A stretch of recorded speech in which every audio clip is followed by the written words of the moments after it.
Thank you very much.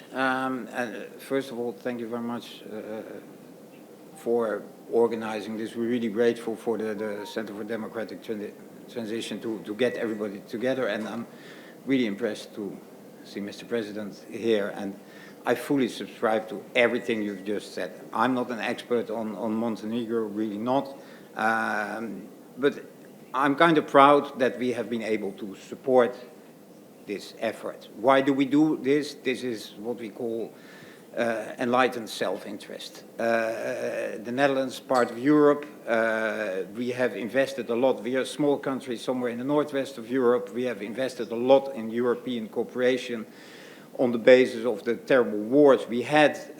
We were part of this peace project, and it has been, I think, extremely successful. Of course, many things went wrong.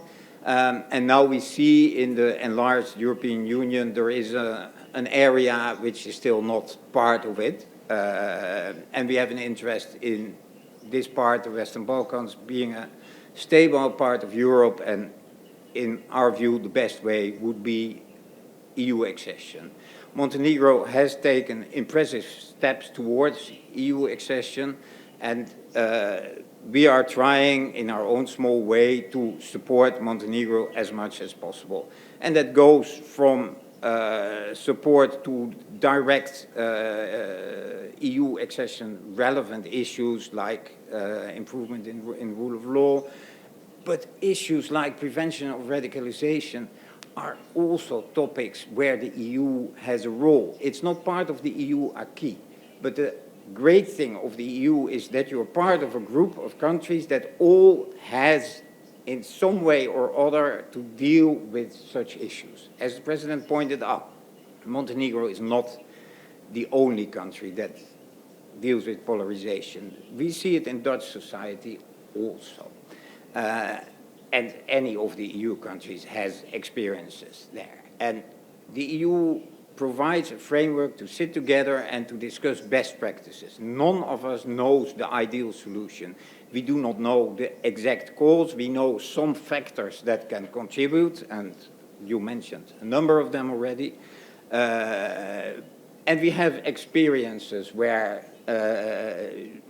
we booked successes in preventing radicalization and in spotting radicalization in an early stage. And so it's important for us to sit together and to listen. It's important in Montenegro to have all the relevant institutions together, and everybody is responsible for other parts of society or for other issues, but together you can have an overview of the problem. One of the successes of Dutch society has been what we call the polder model. We had many divisions in Dutch society, but the groups sat together, talked,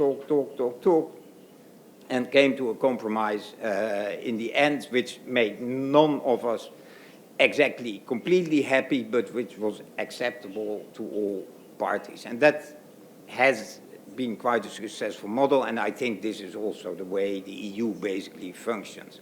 We do not deny the problem. We are able to self-reflect on our previous actions, and we are able to listen, not only have a dialogue, but really listen to other parties in the, that have a stake in the issue, to give all people the feeling that they are stakeholders of society, and then we come to a compromise. So I think that's something valuable. We'd like to share that, and these kind of practices we share by supporting projects in Montenegro. The fact that we published this strategy does not mean that we suddenly saw the light. It meant we found it important to bring together all the experience we had and to formulate the kind of general lessons and the general tools that we have developed. So this strategy is a very integral strategy. It brings together everything from practices in the police forces, practices in the welfare system, and it tries to give guidelines to every institution or even to citizens that are dealing with such issues. one basic lesson, and it's not explicit in the strategy, but I think it's very, you read it everywhere in all the chapters, and it's very relevant for Montenegro. You have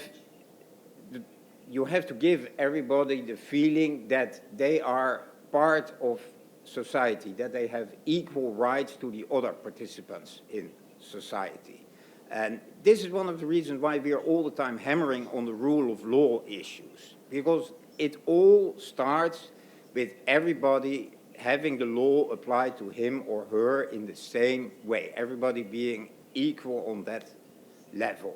And Montenegro, in its EU accession process now, has an enormous chance to take over the best practices that the EU has learned over the past so many years. So my first tip, recommendation to the Montenegrin authorities is continue your path towards the EU. Do not stop and think, okay, we have signed off on this law, but implement it and continue reflecting on what you have done and try to make it better all the time. The perfect society doesn't exist, but you can move slowly in that direction. Second thing is, in the Netherlands, one of the strong lessons is that we are pretty good at bringing youth workers, police, the protection agencies, all together and share their views. They all see different parts of society, or they see the young people who are possible potential victims of radicalization efforts in different ways. The schools see them at a certain point in time of the day. They see them in different roles. They see different things. The police sees them in other times of the day in, again, other roles. One of the great best practices we have is our community policing system. Police being present in neighborhoods not to arrest or to fine people, but police is there to solve problems, to talk to people, to find out what's going on in the neighborhood. And this is an old system, and it has been developed over the years, and we have reaped enormous benefits of that. And what the police hears, they can transfer to the schools. They can transfer that to the youth protection system. This kind of cooperation, this talking to each other, and not one party saying we're going to do this, but constantly developing your system. That is very important if you want to work on prevention of radicalization.